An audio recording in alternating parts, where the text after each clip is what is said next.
Hello दोस्तों, स्वागत है आपका हमारे YouTube channel Hindi by Kaushik sir पे। दोस्तों आज हम करने वाले हैं सर्वनाम के बेसिक कॉन्सेप्ट और एडवांस कॉन्सेप्ट दोनों ही करेंगे। ठीक है, उससे पहले मैं आपको दिखा दूं कि आपको सर्वनाम किन किन परिस्थितियों में मिल सकता है या कौन सी उसकी प्रॉपर्टी है जो आपसे पूछी जा सकती है। देखिए मैंने यहाँ पे लिखा कि वह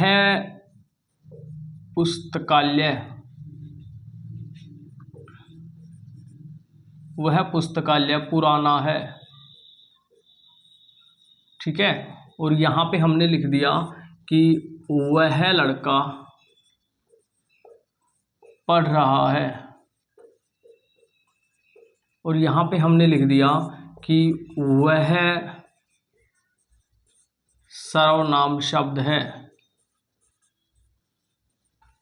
और यहाँ पे हमने लिख दिया कि वह शब्द सर्वनाम है। ठीक है, अब अगर हम बात करें कि यहाँ पे वह चार जगह आया है और हमसे कहा भी गया है कि यह वह सर्वनाम होता है, मगर आपको बताऊं इन चारों में से कोई सा भी सर्वनाम नहीं है। अगर हम इस वह की बात करेंगे तो ये क्या होगा, ये विशेषण होगा। क्या होगा? विशेषण होगा। अगर इस वह की बात करेंगे तो ये भी विशेषण होगा, और वह सर्वनाम शब्द अगर इसकी बात करेंगे तो ये संज्ञा बन जाएगा हमारा। ठीक है, और अगर हम इस वह की बात करेंगे तो ये भी हमारा क्या बन जाएगा, विशेषण बन जाएगा। ठीक है, अगर आपको भी लगता है कि ये चीज़ सीखने की ज़रूरत है और इसको सीखना है तो बिल्कुल ध्यान से देखिएगा, पूरे 5 मिनट भी नहीं लगेंगे आपको, और उसके बाद ज़िंदगी में आपका दोबारा कभी सर्वनाम वाला जो कॉन्सेप्ट है ना वो गलत नहीं होगा। ठीक है, तो चलिए स्टार्ट करते हैं। तो चलिए देखिए यहाँ पे हमने लिख दी है सर्वनाम की डेफिनेशन कि संज्ञा के स्थान पर प्रयोग किए गए शब्दों को सर्वनाम कहा जाता है। हमें एनसीईआरटी ने यही तो सिखाया है, एनसीईआरटी, यही डेफिनेशन तो हमने पढ़ी है। ठीक है, अब इसको समझते हैं। यहाँ पे कहा गया कि संज्ञा के स्थान पर, बस इतना सा ध्यान दो, संज्ञा के स्थान पर, अर्थात कोई ऐसा शब्द जो संज्ञा के स्थान पर आएगा वो सर्वनाम होगा। मगर इसको ध्यान से समझो, संज्ञा के स्थान पर ही आना चाहिए, फिर संज्ञा के साथ में नहीं। ठीक है, और हमने यहाँ पे लिखा कि वह लड़का, हमने क्या लिखा था, वह लड़का पढ़ रहा है, पढ़ रहा है। अब बात करें ये वह किसके लिए है, वह कौन, लड़का, अर्थात ये वह शब्द लड़के के लिए आया है, तो ये तो संज्ञा है और ये सर्वनाम था। अब बताओ अगर ये सर्वनाम होता तो संज्ञा के स्थान पर आता या संज्ञा के साथ आता, इसके स्थान पर आता। ठीक है, तो यहाँ पे ये विशेषण इसलिए बना है, इसलिए क्या बन चुका है, यहाँ पे विशेषण बन चुका है। अगर मान लो मैं वहां पे लिखता हूं वह पुस्तकालय पुराना है। अब मुझे बताओ ये वह किसके लिए प्रयोग हुआ, पुस्तकालय के लिए। ठीक है, पुस्तकालय के लिए प्रयोग हुआ। अब ये वह तो पुस्तकालय के साथ आया और ये तो एक हमारी संज्ञा थी। अब ये क्या बनेगा, यहाँ पर आकर के विशेषण बनेगा। क्यों बनेगा, क्योंकि इसकी विशेषता बता रहा है। क्योंकि ये इसकी विशेषता बता रहा है। ठीक है, अब ये कैसे बन सकता था सर्वनाम, क्योंकि ऐसे वाक्य सर्वनाम भी तो होते हैं। अगर मैं यहाँ पे लिखता ना कि वह पढ़ रहा है, अब मैं आपसे पूछता कि मैं किसके बारे में कह रहा हूं पढ़ रहा है, तो आप बोलते जी पता नहीं, जिसके बारे में भी कह रहा हूं ना उसकी जगह पे आपने वह लिख दिया, अर्थात जिस संज्ञा की बात थी उसकी जगह पे आपने वह लिख दिया। इसका मतलब संज्ञा के स्थान पर आया था। ठीक है, और इसकी संज्ञा इसके साथ में नहीं है, तो ये हमारा क्या होता, सर्वनाम होता। ये हमारा क्या होता, सर्वनाम होता। अगर मान लो मैं यहाँ पे लिखता वह पुराना है, वह पुराना है, तब मैं पूछता कि वह कौन है पुराना, तब आप कहते पता नहीं सर कौन है, मगर जो भी पुराना है उसकी जगह पे आपने वह शब्द यूज किया, अर्थात उस संज्ञा के स्थान पे वह शब्द आया, तो ये सर्वनाम होता। बस इतना सा फर्क है सर्वनाम और विशेषण में, कि विशेषण में उसकी संज्ञा साथ आएगी और सर्वनाम होगा तो उसकी संज्ञा उसके साथ में नहीं आएगी। ठीक है, तो ये थी बात कॉन्सेप्ट की, केवल एक कॉन्सेप्ट की, कि सर्वनाम विशेषण कैसे बन जाता है। अभी तो संज्ञा भी बना था, उसके बारे में बात करनी है। ठीक है, तो उसको साथ साथ एक बार इसको समझिए, एक बार इसको स्क्रीनशॉट ले लीजिए, उसके बाद मैं आपको समझाता हूँ संज्ञा वाला। चलो देखिएगा, अब हमने यहाँ पे क्या लिखा कि वह सर्वनाम शब्द है, और यहाँ पे लिखा वह शब्द सर्वनाम, और यहाँ पे लिखा वह जा रहा है। अब वह कौन हमें नहीं पता, क्योंकि जो भी जा रहा है उसकी जगह पे हमने वह यूज कर दिया, तो ये सर्वनाम हुआ, प्योर सर्वनाम है। अब बात करते हैं इसकी कि वह शब्द सर्वनाम है, वह कौन, शब्द, तो शब्द भी क्या है, एक नाउन है। ठीक है, तो ये क्या हुआ, नाउन के साथ है, तो ये क्या बन गया दोबारा फिर विशेषण बन गया जी, क्योंकि इसकी जो संज्ञा थी, इसकी जो खुद की संज्ञा थी इसके साथ में है। ठीक है, अब बात करते हैं इस वह की, कि वह सर्वनाम शब्द है। संज्ञा किसे कहा जाता है, जो शब्द किसी की पहचान बताए, तो यह वह शब्द की पहचान बताई जा रही है कि ये सर्वनाम है, तो ये क्या हो गया, हमारी संज्ञा बन गया। अच्छा, संज्ञा नहीं समझ में आया तो मैं आपको शॉर्टकट देता हूँ।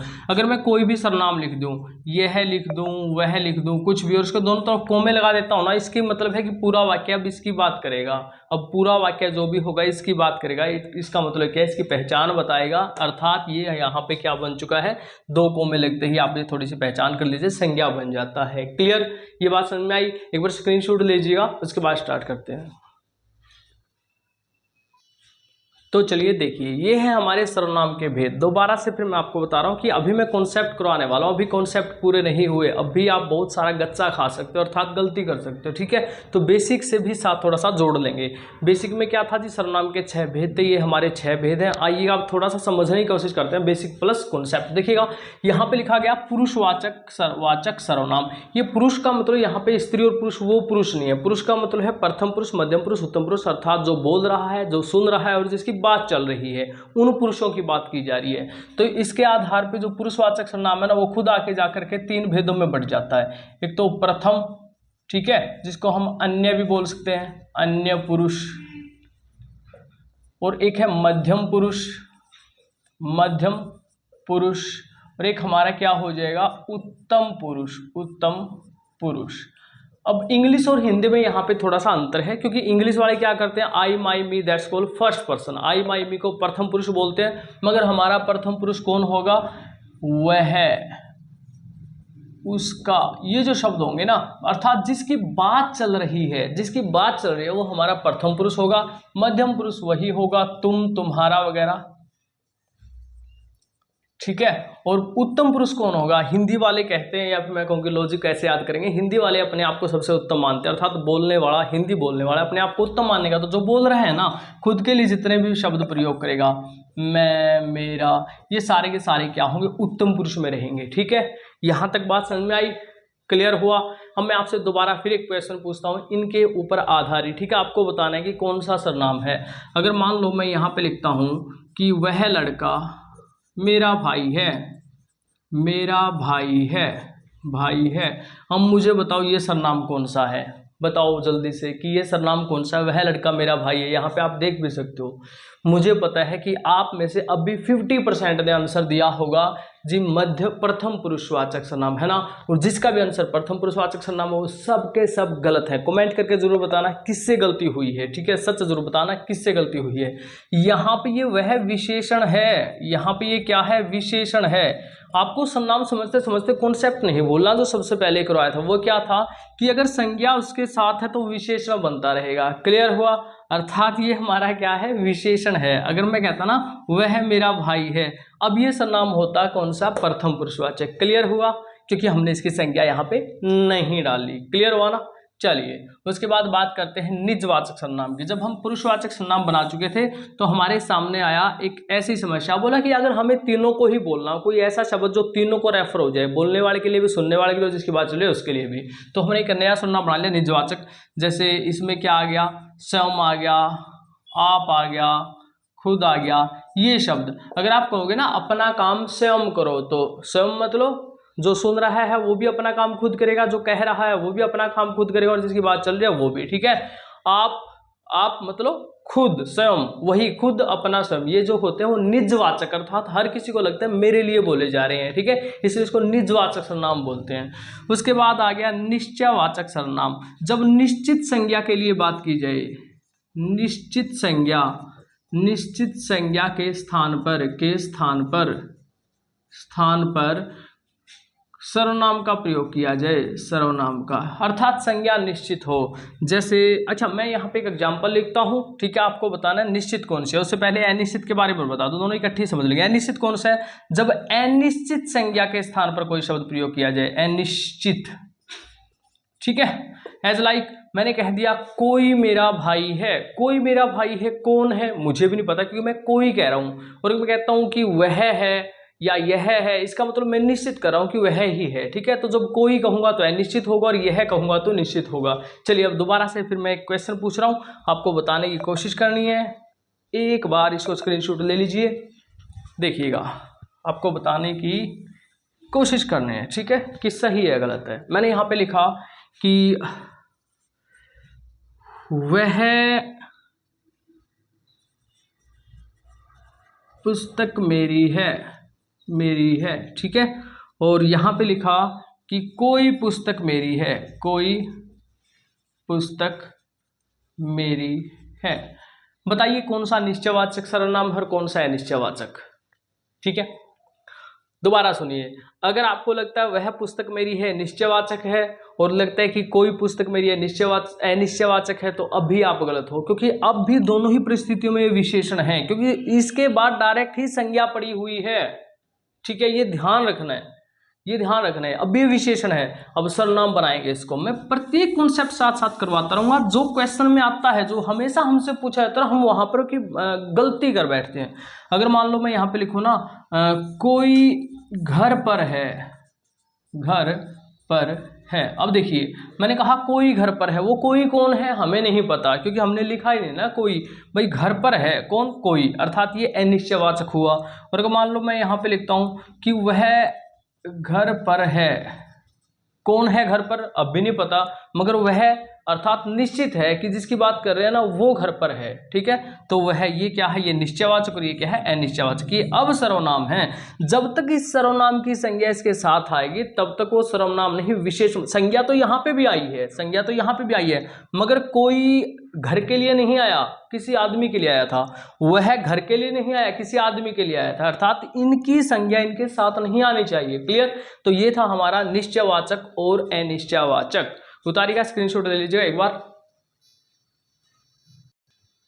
लीजिए। ठीक है, अब हम बात करते हैं कि निश्चय और अनिश्चयवाचक जो हमने अभी समझे हैं, उसके जाकर भी आगे जाकर के दो दो भेद हो जाते हैं। देखिए, उदाहरण के द्वारा समझा देता हूं। ठीक है, उदाहरण देखिए, मैंने यहां पे लिखा कोई घर पर है, घर पर है, और यहां पे लिखा कि कुछ थैले में है, थैले में है।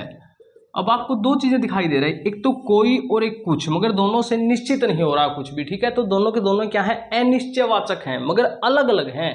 कोई किसके लिए आता है, सजीव चीजों के लिए, है ना, और कुछ किसके लिए आता है, निर्जीव चीजों के लिए। ठीक है, तो हमारा जो निश्चयवाचक अनिश्चयवाचक है ना, वो दो भेदों में बटा होता है।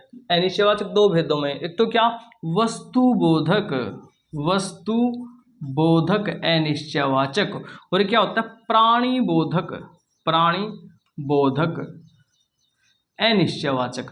प्राणीबोधक का मतलब जिसमें सारे सजीव आएंगे, जैसे कोई आदि है। ठीक है, और वस्तुबोधक जिसमें निर्जीव के लिए आएगा, जैसे कुछ। ठीक है, मैं अब कुछ क्वेश्चन पूछ रहा हूं, तुम्हारे घर में कोई है।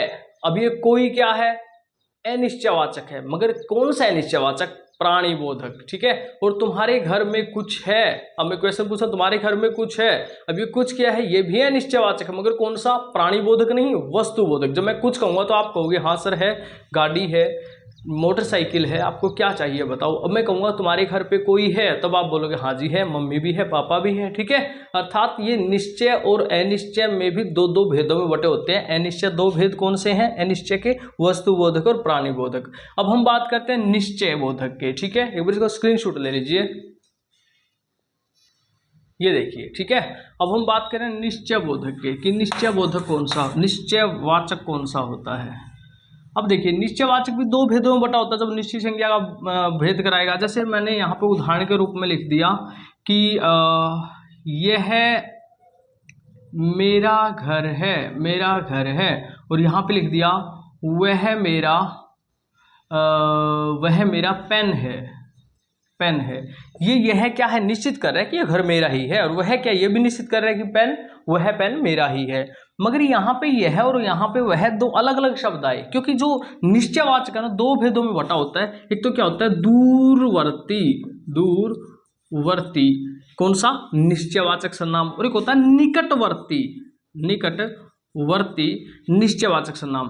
अब ये है किसके लिए आता है, जो नजदीक चीज है उसको हम दिस बोलते हैं, यह बोलते हैं, जो दूर चीज होती है उसको हम वह बोलते हैं अर्थात दैट बोलते हैं। ठीक है, तो निश्चय और अनिश्चय के दो भेद, अनिश्चय के दो भेद प्राणी बोधक और वस्तु बोधक, और निश्चय के दो भेद दूरवर्ती और निकटवर्ती। ये क्या है, निकटवर्ती का भेद है और ये क्या है, दूरवर्ती, मगर दोनों के दोनों क्या है, निश्चयवाचक है, क्योंकि निश्चयवाचक के दो भेद हैं। ठीक है, जल्दी से कीजिए, इसके बाद नेक्स्ट करते हैं, लीजिए स्क्रीनशॉट। चलिए अब बात करते हैं प्रश्न बोधक की। आपको पता है प्रश्नवाचक जो शब्द होते हैं सारे के सारे हमारे सर्वनाम ही होते हैं। मैंने यहाँ पे लिख दिया कि तुम कौन हो, कौन हो, और यहाँ पे लिखा तुम क्या हो। ठीक है, दोनों के दोनों क्या है, प्रश्नवाचक सर्वनाम है। यहाँ पे तुम की बात नहीं कर रहे, कौन और क्या की बात कर रहे हैं। किसकी, कौन और क्या की बात कर रहे हैं। ये कौन भी एक प्रश्नवाचक सर्वनाम है और क्या भी एक प्रश्नवाचक सर्वनाम, मगर दोनों अलग अलग हैं। जब आप पूछोगे तुम कौन हो तो आप किसका रिप्लाई करोगे, आप अपना खुद का रिप्लाई करोगे। जब पूछोगे तुम क्या हो तो आप खुद का रिप्लाई नहीं करोगे, अपनी पोस्ट अपने पद का रिप्लाई करोगे। ठीक है, अर्थात जो हमारा प्रश्नवाचक सर्वनाम है ना, वो भी दो भेदों में बटा होता है तो दोनों के दोनों प्रश्न। किस भेद में, एक तो होता है प्राणी बोधक, वही अनिश्चय वाला, और एक क्या होता है, वस्तु बोधक। अनिश्चयवाचक में यही भेद थे ना। ठीक है, एक वस्तु बोधक। प्राणी बोधक में कौन आएगा, कौन, कि तुम्हारे घर पर कौन है, तो आप रिप्लाई करोगे मम्मी पापा वगैरह। अगर मैं कहता हूं तुम्हारे घर पर क्या है तो आप रिप्लाई करोगे वस्तुओं का। ठीक है, तो वस्तुओं का, तो वस्तु बोधक में क्या आएगा, क्या आदि शब्द। ठीक है, क्या आदि शब्द वो आएंगे वस्तु बोधक में, और कौन आदि शब्द जो होंगे वो आएंगे प्राणी बोधक में। तो ये था हमारा प्रश्न बोधक। अभी आपकी ना टेस्ट सीरीज ग्रुप में ही मिलेगी, इसको मैं खुद भी कराऊंगा, इसके काफी सारे क्वेश्चन आप देखोगे। वास्तव में जबरदस्त कॉन्सेप्ट आपको पता चल चुका है, और गलतियां जहां पर आपकी होती थी मैं केवल उसी पॉइंट को ढूंढ रहा हूं जहां पर बच्चे हर बार गलती कर रहे हैं। ठीक है, केवल उसी कॉन्सेप्ट को अच्छी तरीके से सिखाया जा रहा है। वैसे आपको पता है सर्वनाम विशेषण ये जितने भी टॉपिक होते हैं बेसिक सभी को आते हैं। समस्या के कुछ क्रिटिकल पॉइंट होते हैं जो क्लियर करने जरूरी हैं। क्लास कैसी लगती है कमेंट करके जरूर बताना, और अगर अच्छी लगती है तो शेयर जरूर करना, और ग्रुप में जरूर बताना भाई। ठीक है, कि क्लास कैसी लगी थी, ताकि बाकी बच्चों को भी पता चले। अब बात करते हैं संबंध बोधक की, इसको स्क्रीनशॉट लीजिएगा तब तक, ये लीजिए देख लीजिएगा। अब संबंध बोधक में मैंने लिख दिया कि वह सीता की बहन है या यह राम का भाई है। मुझे बताओ दोनों में से संबंध बोधक कौन है। अगर अब भी आपको लग रहा है कि दोनों संबंध बोधक है जी, क्योंकि यहाँ पे राम का सीता की ऐसा लिखा हुआ है, तो आपका आंसर गलत है, क्योंकि ये संबंध बोधक कारक है। हम सर्वनाम पढ़ रहे हैं, ये सर्वनाम संबंध बोधक नहीं है, संबंध बोधक कारक है। ठीक है, तो संबंध बोधक सर्वनाम क्या होता है उसको समझ लीजिए। देखिए जब कहाँ पे होता है, जब हम किसी एक ही संज्ञा के लिए दो सर्वनाम प्रयोग कर दें तो संबंध होगा उन दोनों सर्वनामों का एक ही संज्ञा के साथ। जब दोनों सर्वनामों का किसी एक संज्ञा के साथ संबंध हो, क्रिया भी एक होगी। जैसे जो खाएगा सो कमाएगा, या जो कमाएगा सो खाएगा, या फिर जो खोदेगा, जो खोदेगा सो पड़ेगा। इसका मतलब क्या है, जो खाएगा सो कमाएगा, ये जो और सो एक ही संज्ञा के लिए आए हैं, और ये संबंधवाचक सर्वनाम बन चुके हैं क्योंकि इनकी संज्ञा एक ही है। मैं कह रहा हूं कि खाएगा, खाने वाला कौन है, जो कमा रहा है, और कमाने वाला कौन है, जो खा रहा है। क्या ये अलग अलग आदमी है, नहीं, एक ही आदमी है जिसके लिए दो सर्वनाम प्रयोग हुए, जो और सो। ठीक है, मैं कह रहा हूं जो खोदेगा सो पड़ेगा। खोदेगा कौन, जो पड़ा है, और पड़ा कौन है, जिसने खोदा था। अर्थात ये जो और सो क्या है भाई, एक ही संज्ञा थी जिसके लिए दो अलग अलग सर्वनामों का प्रयोग हुआ। तो ये है हमारा संबंधवाचक सर्वनाम, ना कि राम की बहन, सीता का भाई, राम के लड़के, ये तो कारक थे संबंध बोधक। ठीक है, तो यहां तक आपको कितना समझ में आया, और मुझे कमेंट करके जरूर बताना। ठीक है, और नेक्स्ट वीडियो में आपके इसके क्वेश्चन भी सोल्व करवाए जाएंगे टॉपिक वाइज। ओके दोस्तों, धन्यवाद, जय हिंद, जय भारत।